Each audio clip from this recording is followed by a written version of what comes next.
भगवान दत्तात्रेय की आज्ञा मानकर युवराज ऋतुध्वज धर्मात्माओं की रक्षा के लिए पृथ्वीलोक का भ्रमण करने लगे और जो कोई भी ऋषि मुनियों को त्रस्त एवं दुखी करता वो उसको तत्काल ही नष्ट कर देते। भ्रमण करते करते एक दिन ऋतुध्वज यमुना तट पर जा पहुंचे, जहां पाताल केतु का भाई ताल केतु ऋषि के वेश में उनकी प्रतीक्षा कर रहा था। उसकी नजर सबसे पहले ऋतुध्वज के हार पर पड़ी। उसने एक चाल चली।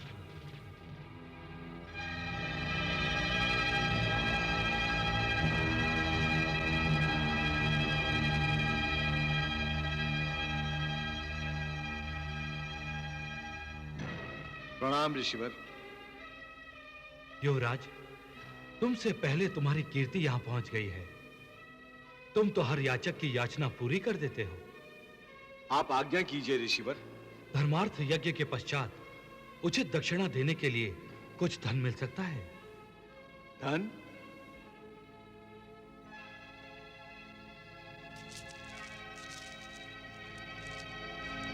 इससे आप अपना यज्ञ सफल कीजिए ऋषिवर।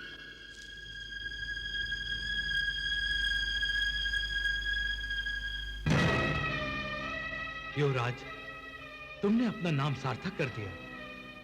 मैं अब जल देवता की आराधना के लिए जल के भीतर जा रहा हूं। मेरे वापस आने तक मेरे इस आश्रम की रक्षा करना। जो आज्ञा ऋषिवर।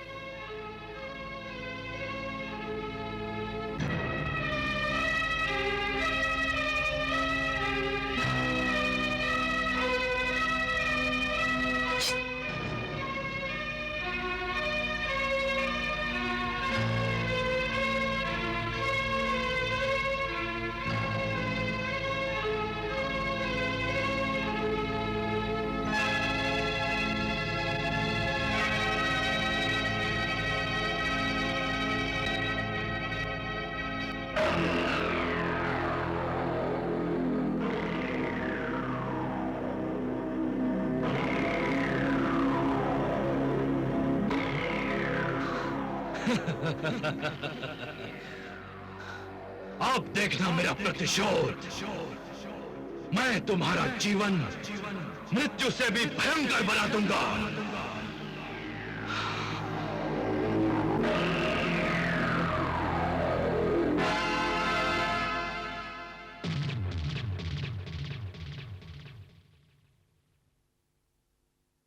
ये हार तो उनका है।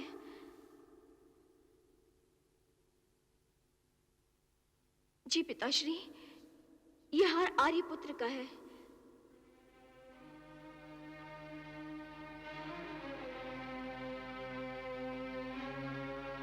पिताश्री, मेरी सांसों की गति तीव्र हो रही है। पिताश्री, धीरज रखो पुत्री, धीरज रखो। यह हार आपको कहां मिला महर्षि? महाराज, ये हार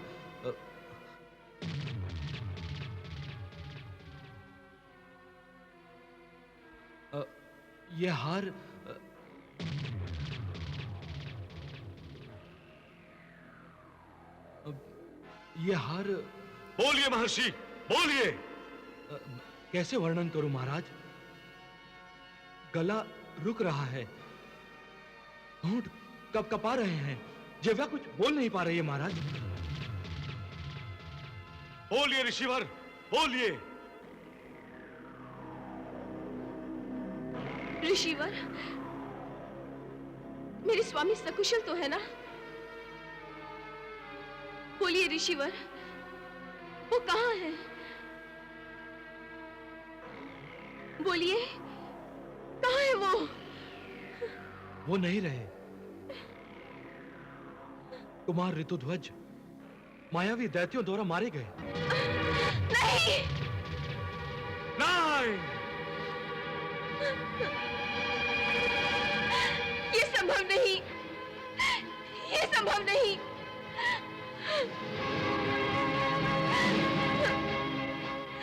मरते समय प्रमाण स्वरूप यह हार उन्होंने मुझे आपकी सेवा में पहुंचाने का आदेश दिया था। अंत समय में उनकी जीवा पर मदालसा का नाम था।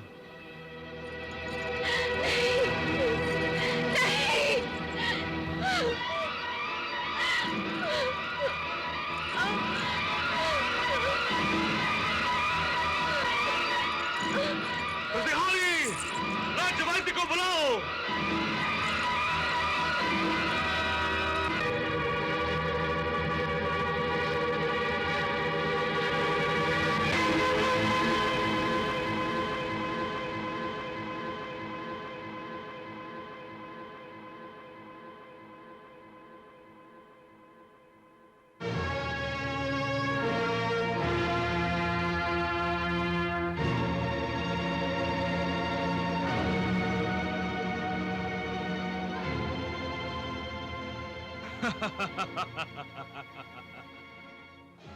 मैंने अपना प्रतिशोध ले लिया ऋतुध्वज। तुम्हारी मदालसा को मैंने तुमसे छीन लिया, उसके प्राण पखेरु उड़ गए। अब तुम उसके विरह में बार बार मरोगे, प्रातः मरोगे, साय मरोगे, उसे याद कर करके।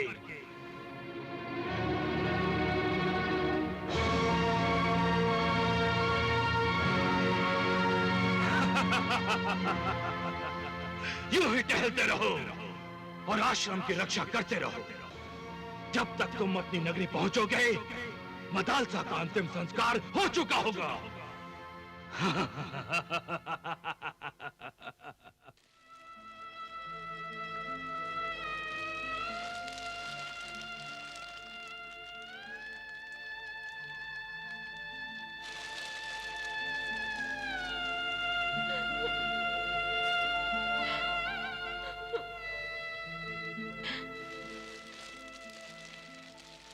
नारायण नारायण।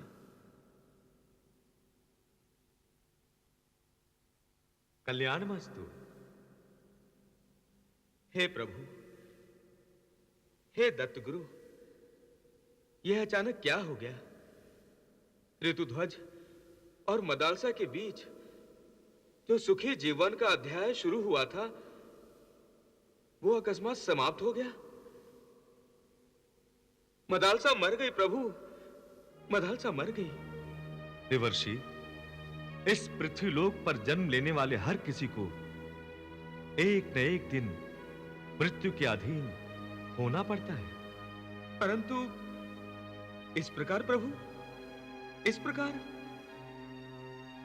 प्रभु, ऋतुध्वज तो जीवित है और मदालसा ने तो उसकी मृत्यु का झूठा समाचार सुनते ही अपने प्राणों का त्याग कर दिया। यही तो पतिव्रता नारी का लक्षण है ऋषिवर। यही तो अमर प्रेम है। हाँ प्रभु, हाँ, ये प्रेम अमर है। परंतु मदालसा, नारायण नारायण। देवर्षि, आपको कदाचित दुर्वासा के शाप का विस्मरण हुआ है। नारायण नारायण। दुर्वासा ने देवी सरस्वती को शाप दिया था कि वो पृथ्वीलोक पर अवतार लेंगी। देवी सरस्वती ने मदालसा का रूप धारण करके पृथ्वीलोक पर अवतार लेकर दुर्वासा के शाप का आदर किया और फिर अपने प्राण त्याग कर उस शाप से मुक्ति भी पाली। नारायण नारायण। परंतु मदालसा को तो आपने आशीर्वाद दिया है प्रभु। ये मदालसा ज्ञान का प्रसार करेगी। अब ज्ञान का प्रसार कैसे होगा भगवान? क्या आपका आशीर्वाद मिथ्या होगा? देवर्षि, ये तो सब मदालसा पर निर्भर है। अर्थात ये देवर्षि, यदि मदालसा चाहे कि मेरा आशीर्वाद मिथ्या न हो, तो वो पुनर्जन्म ले सकती है। नारायण नारायण। अब आपका संकेत मेरी समझ में आ गया है भगवान। आप धन्य हैं प्रभु, और धन्य है आपकी लीला। धन्य है प्रभु। ऋषिवर के आदेश पर ऋतुध्वज उनके आश्रम की सुरक्षा कर रहे थे। रक्षा करते हुए काफी समय बीत गया, परंतु ऋषिवर वापस नहीं आए। तब ऋतुध्वज के मन में शंका जागी और वो अपनी शंका को दूर करने अपने महल पहुंचे। जब राजा शत्रुजित से ऋतुध्वज की भेंट हुई तो उसे जीवित देखकर शत्रुजित चकित हो गया और हर्षित भी। परंतु दूसरे ही पल उन दोनों के चेहरों पर उदासी छा गई, क्योंकि ऋतुध्वज का स्वागत करने वाली मदालसा वहां नहीं थी। जब शत्रुजित से उसे पता चला कि ऋतुध्वज की मृत्यु का समाचार सुनकर उसने अपने प्राण त्याग दिए हैं, तब ऋतुध्वज पर आसमान टूट पड़ा।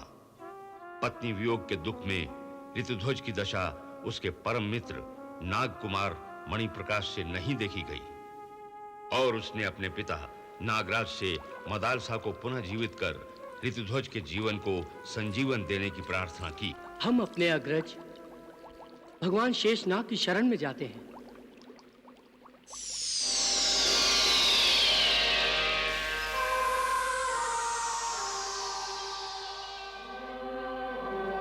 प्रणाम भगवान शेष। कल्याणमस्तु। कहो वत्स अश्वत्थर, किस कारण मेरा स्मरण किया है आपने? हे भगवान, आप तो आदिदेव महाप्रभु विष्णु के शयन आधार हैं। पर ब्रह्म परमात्मा की कृपा से महाप्रभु विष्णु के समान ही होनी को अनहोनी में और अनहोनी को होनी में बदलने में समर्थ है। वत्स अश्वत्थर, तुम किस होनी को अनहोनी में और अनहोनी को होनी में बदलना चाहते हो? आप अंतर्यामी हैं प्रभु, आप सर्वज्ञ हैं, आप सब कुछ जानते हैं। हे प्रभु, यदि हस्तक्षेप नहीं किया गया तो राजकुमार ऋतुध्वज जैसे धर्मात्मा का जीवन मृत्यु से भी भयंकर हो जाएगा। इसलिए हे भगवान शेष, मदालसा पुनः उसी शरीर, रूप तथा गुण से राजकुमार ऋतुध्वज को प्राप्त हो जाए, ऐसी कृपा कीजिए भगवान। वत्स अश्वत्थर, तुम ज्ञानी हो और जानते भी हो कि शरीर नष्ट होने के बाद पुनः वही शरीर कदापि प्राप्त नहीं होता। निराश ना हो नागराज। इसका अर्थ मदालसा ऋतुध्वज को प्राप्त हो सकती है भगवान। हाँ नागराज, यदि तुमने देवी सरस्वती द्वारा गीत संगीत का ज्ञान प्राप्त कर लिया और उस ज्ञान से काल पुरुष को प्रसन्न कर लिया तो तुम्हारी कामना की पूर्ति होगी। भोलेनाथ शिव शंकर काल पुरुष हैं और वही महाकाल हैं। उनको प्रसन्न कर लो वत्स, वही अनहोनी को होनी में बदल देंगे। जैसी आपकी आज्ञा प्रभु। हमारा आशीर्वाद तुम्हारे साथ है नागराज। नागराज अश्वत्थर ने सरस्वती की प्रार्थना करके उनसे गीत संगीत का वरदान पाया, जो ब्रह्मांड में अलौकिक था, और भगवान शिव को नृत्य द्वारा माता सरस्वती से प्राप्त वाद्य ज्ञान से प्रसन्न किया। हे शिव शंकर योगीश्वर, मधुर ऋतु आई रमण ऋतु आई, मधुर ऋतु आई रमण ऋतु आई। भगवान शिव ने नागराज को वर दिया कि शेषनाग के सम्मुख प्रभु विष्णु को प्रसाद अर्पण करने से मदालसा का पुनः जन्म होगा। भगवान शिव के वरदान से मदालसा अपने पुराने शरीर सहित शेषनाग से पुनः जन्मी।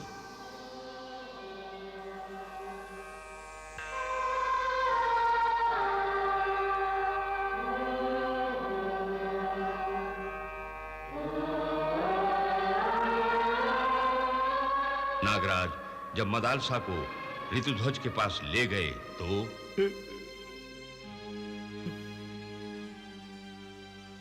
स्वामी, मदालसा,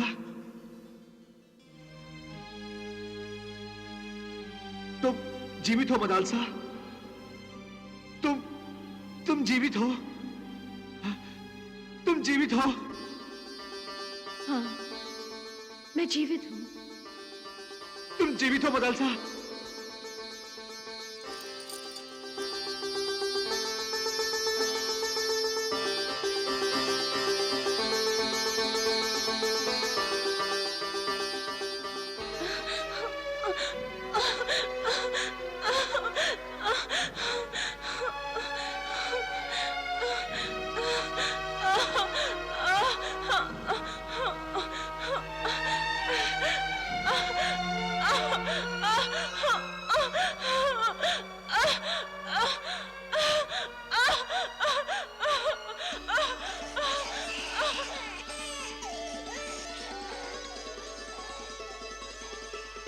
मदालसा ने एक सुंदर पुत्र को जन्म दिया जिसका नाम अलर्क रखा गया। और जब वो पुत्र युवा अवस्था में पहुंचा तो मदालसा अपने पुत्र अलर्क को ब्रह्म ज्ञान दिलाने के लिए भगवान दत्तात्रेय की शरण में गई।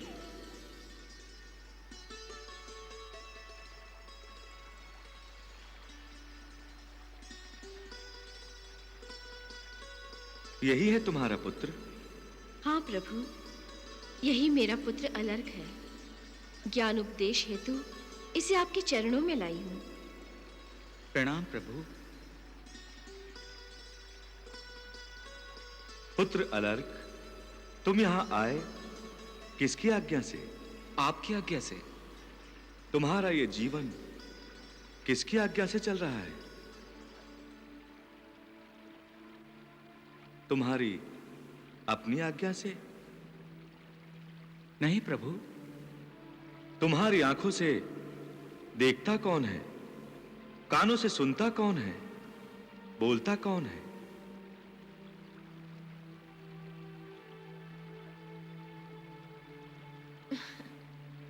ये नहीं जानता प्रभु। जान भी नहीं सकता, क्योंकि जानने से पहले अनुभव करना पड़ता है। पुत्र अलर्क, जब तुम अनुभव करोगे तब तुम्हें ज्ञात होगा कि जैसे यंत्र स्वयं नहीं चलता, उसे चलाया जाता है, वैसे ही आंख, कान, नाक, जिह्वा, स्पर्श आदि 5 ज्ञानेंद्रियों के माध्यम से तुम नहीं जानते, कोई और जान रहा है। कोई और कौन प्रभु? बस हमें उसे ही जानना है पुत्र। वो अलक्ष्य है, निर्गुण है, निराकार है, सब में व्याप्त होते हुए भी सबसे परे है। उस अगोचर को गोचर इंद्रियों के द्वारा नहीं जाना जा सकता। प्रभु, जिसका कोई गुण नहीं हो, आकार नहीं हो, जिसे देखा नहीं जा सकता, उसे जाना कैसे जा सकता है प्रभु? ध्यान से। ध्यान से कैसे प्रभु? अलर्क, मनुष्य की 4 अवस्थाएं होती हैं, जागृत, स्वप्न, सुषुप्ति और तुरिया अर्थात चौथी। जब मनुष्य जागरण के समय ही स्वप्न, सुषुप्ति, जागरण अवस्था पार कर लेता है, उस समय वो जगत के विषयों के संबंध से परे चला जाता है, कार्य जगत से ऊपर उठकर कारण जगत में जा पहुंचता है। वहां उसका संबंध देह से टूट जाता है और आत्मा से जुड़ जाता है। ये आत्मा ही परमात्मा का अंश है। पुत्र अलर्क, जैसे हम अंगों के माध्यम से देह को प्राप्त करते हैं, वैसे ही आत्मा रूपी परमात्मा के अंश को पाकर हम परमात्मा को ही पा लेते हैं। प्रभु, परमात्मा को पाने के लिए ध्यान लगाना आवश्यक है क्या? हम ध्यान इसीलिए लगाते हैं कि इसी के बल से हम चौथी अवस्था तुर्या पाकर परमात्म पद प्राप्त करते हैं। अलर्क, ये भगवान का दिया शरीर ही तेरा गुरु है। यही तुझे विवेक और वैराग्य की शिक्षा देगा। यह शरीर ज्ञान प्राप्ति का साधन है, किंतु ज्ञान प्राप्ति के उपरांत इस शरीर से बंधे नहीं रहना चाहिए। जीवन का उद्देश्य मोक्ष पाना है। अतः बुद्धिमान व्यक्ति वो ही है जो अपनी मृत्यु के आने से पहले ही अपने मोक्ष की प्राप्ति के लिए ज्ञान पाले। तप और साधना करने से मोक्ष पद नहीं पाया जा सकता। मोक्ष इसी शरीर से मिलता है। यह प्रभु का उपकार है तुझ पर, जो उसने तुझे यह शरीर दिया है। पुत्र, सृष्टि में सभी काल चक्र में घूम रहे हैं, कोई भी स्वतंत्र नहीं है। इसीलिए पितामह ब्रह्मा से साधारण प्राणी तक सबको स्वतंत्र होने के लिए प्रयत्न करना चाहिए। प्रयत्न कैसे? शरीर, रूप, नाम की उपाधि के घेरे से निकलकर चैतन्य रूप सच्चिद आनंद की अनुभूति में निरंतर डूबे रहने से ज्ञान की प्राप्ति होती है, और ज्ञान से ही मोक्ष के द्वार खुलते हैं। ज्ञान रूप दत्तात्रेय, आप धन्य हैं, आप धन्य हैं प्रभु।